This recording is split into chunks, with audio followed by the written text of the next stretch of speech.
Police hope you can help them catch these thieves who broke into a community center and helped themselves to whatever they wanted from a construction zone. Thanks for joining us. I'm Colt Molesky. Caitlin McCarthy has the night off. Michelle Nix has the breaking details tonight.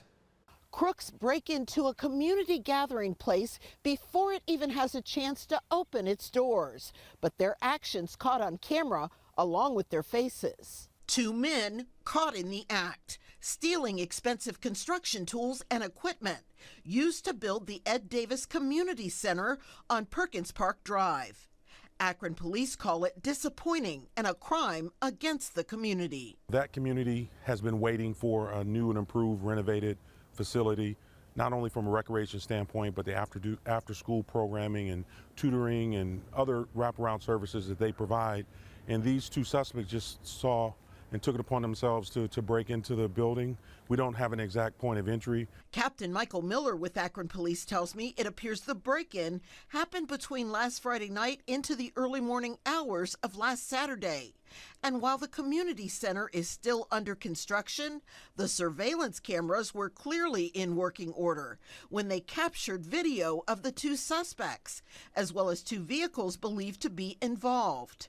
Detectives are asking the community to help identify the suspects. They took a lot of hand tools and some other equipment, pricey, very expensive equipment. Investigators believe the stolen items that include saws, shop vacs, and other pricey work tools could resurface as the thieves try to fence them. Oftentimes you see people, they either keep those items, you never see them resurface, or they put them on the so-called black market or Facebook Marketplace or other websites. Sadly and ironically, a center used to help keep kids off the streets and out of trouble, targeted by thieves looking for a payday by likely hawking valuable equipment that someone else worked for.